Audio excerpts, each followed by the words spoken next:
नमस्कार दोस्तों, postal promotion online classes में आप सबका एक बार फिर से बहुत बहुत स्वागत है। अभी तक हम लोग PYQ कर रहे थे, प्रीवियस ईयर क्वेश्चन है ना, उसको सॉल्व कर रहे थे। ये दौर है MTS multitasking staff previous year question जो है वो 2021 का है ना। MTS का 2021 सन का हम लोग आज क्वेश्चन पेपर सॉल्व करेंगे। यहाँ पर हम मैथ सेक्शन अभी ड्रॉप करेंगे, डिपार्टमेंटल प्लस जीके का जो क्वेश्चन है उसको कवर करेंगे। ठीक है, मैथ के सेक्शन के लिए हम आपको अलग से समय देंगे, उसमें हम आपको करवाएंगे। पहले मैथ्स का बेसिक बताएंगे टॉपिक बाय टॉपिक, वहाँ से आप वीडियो लेक्चर हमारा देखेंगे तो क्लियर हो जाएगा। चलिए, समय का सदुपयोग करते हुए सबसे पहले क्वेश्चन पर हम आते हैं। डाक विभाग किस मंत्रालय के अंतर्गत आता है? पहला सवाल ये है, department of post comes under which ministry? तो जो हमारा डाक विभाग है दोस्तों, वो हमेशा मिनिस्ट्री ऑफ कम्युनिकेशन यानी संचार मंत्रालय के अंतर्गत आता है। इसका राइट आंसर हो जाएगा बी। सिक्किम राज्य किस डाक सर्कल का हिस्सा है? तो जो सिक्किम राज्य है हमारा, वो पश्चिम बंगाल के अंतर्गत आता है। अब कमेंट बॉक्स में हमको होमवर्क में आप बताइएगा कि पश्चिम बंगाल के अंतर्गत कौन कौन से राज्य आते हैं जो इसके ज्यूरिडिक्शन में हैं। ठीक है, तो इसका राइट आंसर हो जाएगा बी। तीसरे नंबर पे आइए, शाखा डाकघर द्वारा कौन सी सुविधा प्रदान नहीं की जाती है? तो शाखा डाकघर या बीओ में क्या क्या काम नहीं होता है उसके बारे में हमको बताना है और सही टिक सही होगा। बुकिंग ऑफ रजिस्टर्ड आर्टिकल्स, अब ये शाखा डाकघर में होने लगा है, ये आपका होता है। डिलीवरी ऑफ मेल्स, ये भी होता है। विड्रॉवल फ्रॉम सेविंग अकाउंट, ये भी होता है। बुकिंग द इंटरनेशनल मेल, यानी अंतरराष्ट्रीय मेल की बुकिंग नहीं होती है। तो इसका राइट आंसर हो जाएगा क्या? डी। ठीक है, डाकघरों के काम के घंटे किसके द्वारा निर्धारित किए जाते हैं? Working hours of post office are fixed by, किसके द्वारा फिक्स किए जाते हैं? ये बहुत आसान है, इसका राइट आंसर हो जाएगा सी। हेड ऑफ सर्किल के द्वारा ये फिक्स किए जाते हैं, है ना। HOC इसको हम बोलते हैं, क्या बोलते हैं? HOC। ठीक है, सामान्य सप्ताह के दिनों में जो डाकघर की छुट्टियां नहीं है, बचत बैंक और डाकघर प्रमाण पत्र लेन देन के लिए प्रमुख डाकघरों में कारोबार का समय क्या होता है ना। तो ये वर्किंग आवर्स जो बताया गया है, तो प्रमुख समय में यानी सोमवार से लेकर शुक्रवार तक, तो उसका जो वर्किंग आवर्स होता है वो हमेशा कितने आवर्स का होता है? 5 आवर्स का, यानी 5 घंटे का। तो राइट आंसर हो जाएगा इसका D. In which class of post office guide part 1 contains information regarding a post office holidays? डाकघर गाइड के किस खंड में भाग 1 में डाकघरों की छुट्टियों के संबंध में जानकारी दी गई है? तो जो पोस्ट ऑफिस हॉलीडेज के बारे में बताया गया है वो आपको क्लास नंबर बी या फिर रोल नंबर बी खंड बी में बताया गया है, सॉरी क्लास नंबर 8 में। इसका राइट आंसर है बी। ठीक है, तो क्लास 8 आप देखेंगे, रूल 8 देखेंगे तो वहां पे ये चीज आपको मिलेगा, छुट्टी के दिनों की चर्चा उसमें किया गया है। Machine Frank articles can be posted at, मशीनी फ्रैंक लेख यहाँ पोस्ट किए जा सकते हैं कहाँ, किस किस पोस्ट ऑफिस में? तो ये हमेशा कितने पोस्ट ऑफिस में होता है? 2 पोस्ट ऑफिस में। 2 से अधिक डाकघर नहीं हो सकते हैं, तो इसका राइट आंसर हो जाएगा not more than 2 post office, यानी बी। ठीक है, किस राशि तक फ्रैंकिंग की अनुमति है? फ्रैंकिंग मशीन का ये क्वेश्चन है। ठीक है, तो फ्रैंकिंग हमेशा कितने भी वैल्यू का हो सकता है, वो 1000, 2000, 10,000। तो इसका डी आंसर हो जाएगा एनी अमाउंट, है ना, कोई भी राशि का हो सकता है। 9th नंबर में आइए, किस प्रकार के लेख लेटर बॉक्स में पोस्ट नहीं किए जा सकते हैं? लेटर बॉक्स में हमेशा मशीन फ्रैंक्ड आर्टिकल या मशीन फ्रैंक लेख को आप पोस्ट नहीं कर सकते हैं। इसका राइट आंसर हो जाएगा ए। 10 नंबर पे आइए, INS जहाज में सेवारत नौसेना कर्मियों के लिए मेल को संबोधित किया जाना चाहिए। ये क्या होता है? Care of the fleet mail office Bombay. कहाँ पे लिखा है? ऑप्शन नंबर सी में। इसका राइट आंसर हो जाएगा सी। देखिए, अब क्वेश्चन रिपीट हो रहे हैं, है ना। अब जब आप ज्यादातर नजदीक बढ़ते जाएंगे, सर्कल आपके कंप्लीट होते जाएंगे, तो लगेगा कि ये तो सारे पूरा PYQ से ही पूछे जाते हैं। ठीक है, 11 नंबर प्रश्न में आइए, post boxes are available on rent at certain post offices which is determined by, है ना। पोस्ट बॉक्स कुछ डाकघरों में किराए पर उपलब्ध हैं जो निम्न द्वारा निर्धारित किए जाते हैं। किसके द्वारा निर्धारित किए जाते हैं? ये हेड ऑफ सर्किल के द्वारा निर्धारित किए जाते हैं, है ना। HOC इसको हम बोलते हैं, हेड ऑफ सर्किल के द्वारा निर्धारित किए जाते हैं। इसका राइट आंसर हो जाएगा ए। पोस्ट बैग सिस्टम यहाँ उपलब्ध है। Post bag system is available at all not delivery post office, all delivery post office, only in head post office, none of the above. तो इसका राइट हो जाएगा ऑल डिलीवरी पोस्ट ऑफिस, यानी इसका right answer हो जाएगा B. मगर post bag यहाँ पे देखिए ऑल डिलीवरी पोस्ट ऑफिस में उपलब्ध रहता है, पर post box all delivery post office में नहीं रहता, वो कुछ गिने चुने पोस्ट ऑफिस में ही उपलब्ध रहता है। इसको ध्यान में रखिएगा, ये कंफ्यूज करता है यहाँ पे। पंजीकृत बीमित VP उस व्यक्ति को संबोधित लेख जो पोस्ट बॉक्स का किराएदार नहीं रह गया है। What treatment will be given to registered insured VP articles addressed to the person who has ceased to be a renter of post box, है ना। तो ये क्या होता है, अगर इस तरह की चीजें होती हैं, जो पंजीकृत बीमित VP है उस व्यक्ति को संबोधित लेख है जो पोस्ट बॉक्स का किराएदार नहीं है, वहां पे अगर भेजा गया है तो क्या होगा, इसको हमेशा प्रेषक को वापस कर दिया जाएगा, रिटर्न टू सेंडर, यानी राइट आंसर हो जाएगा इसका बी। लेटर बॉक्स को खाली नहीं किया जाता है। रविवार और छुट्टियों को दिन लेटर बॉक्स को खाली नहीं किया जा सकता है दोस्तों। इसका राइट आंसर हो जाएगा C, both A and B. Official postal articles comes under which section of post office guide? आधिकारिक डाक लेख डाकघर गाइड के किस खंड के अंतर्गत आता है? तो इसका राइट आंसर क्या हो जाएगा, बी, या धारा नंबर 3 या सेक्शन नंबर 3, है ना। तो इसका राइट आंसर हो जाएगा B. Which mobile application use to clear letter box? सबको पता है नन था, है ना। नहीं पता हो तो बताइए, फिर भाई तैयारी करने से कोई मतलब नहीं है। तो इसका राइट आंसर हो जाएगा बी, नन था।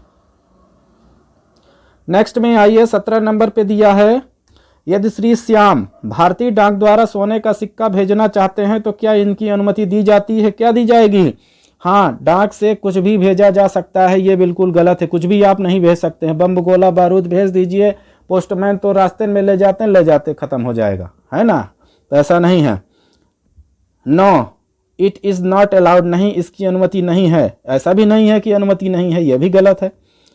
हाँ, 10,000 रुपए के मूल्य के सिक्के, ये राइट आंसर है ना। 10,000 रुपए के मूल्य के सिक्के अप टू 10,000 तक आप मूल्य के सिक्के भेज सकते हैं, ठीक है। राइट आंसर हो जाएगा सी।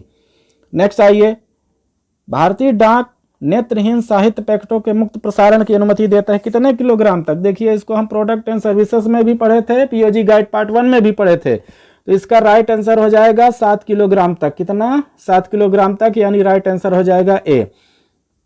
किस श्रेणी के लेखों के लिए पंजीकरण करना अनिवार्य है? पोस्ट कार्ड के लिए पंजीकरण अनिवार्य नहीं होता है ना।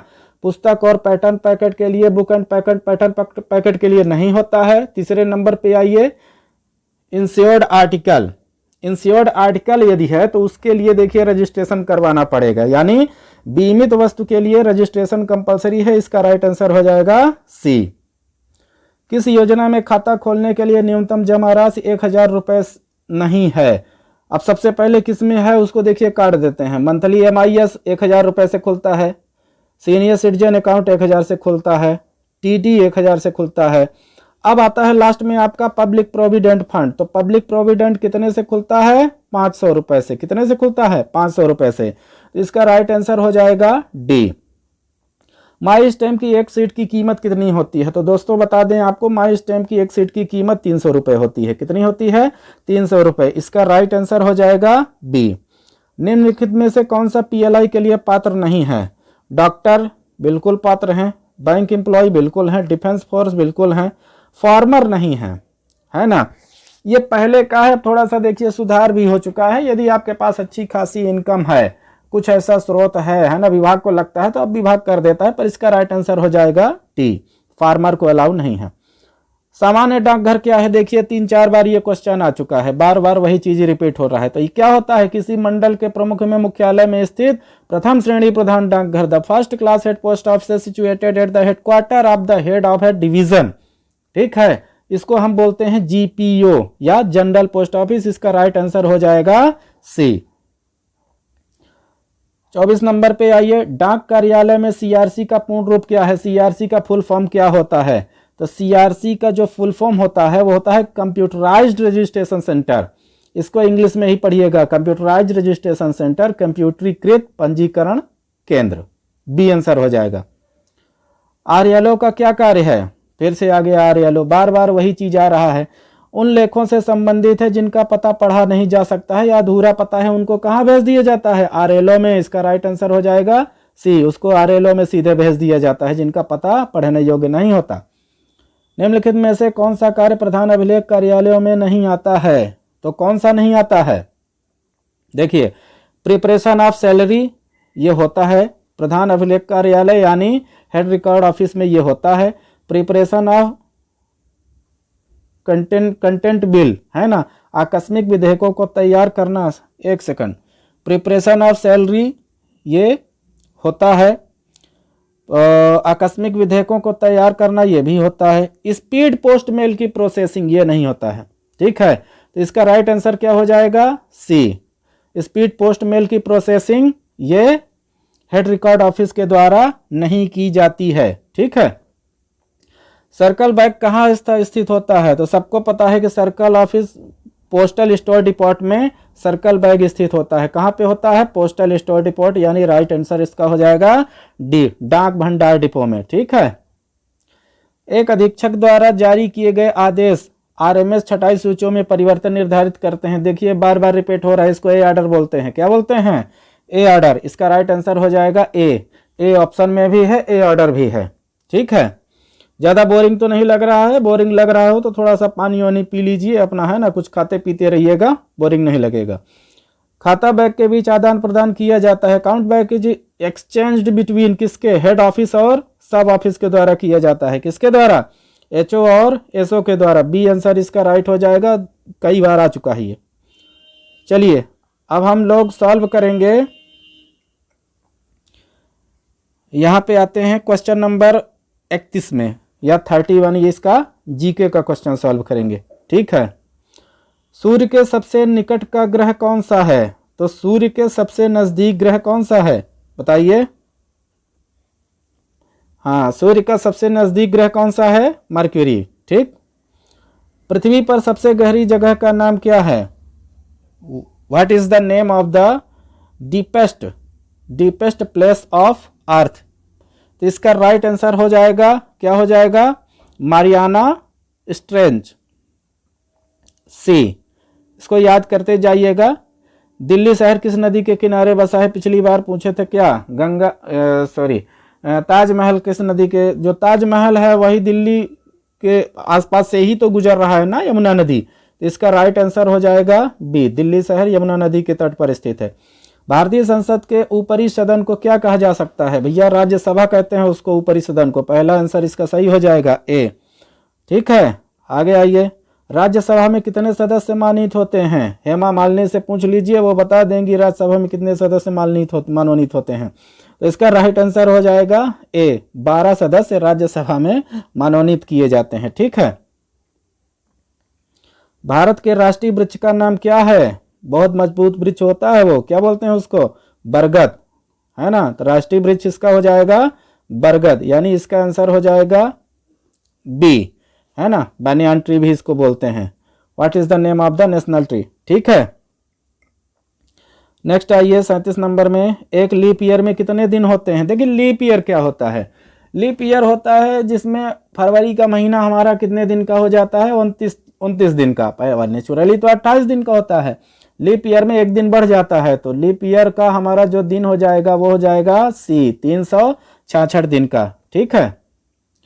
भारत में वीरता के लिए दिए जाने वाले सर्वोच्च पुरस्कार का नाम क्या है? परमवीर चक्र। परमवीर चक्र को सर्वोच्च पुरस्कार के नाम से जाना जाता है, ठीक है। यह राष्ट्रपति द्वारा दिया जाता है। शहीद आजम के नाम से किसे जाना जाता है? भैया एक ही तो नाम था, है ना, भगत सिंह। उनको शहीद आजम के नाम से भी जाना जाता था।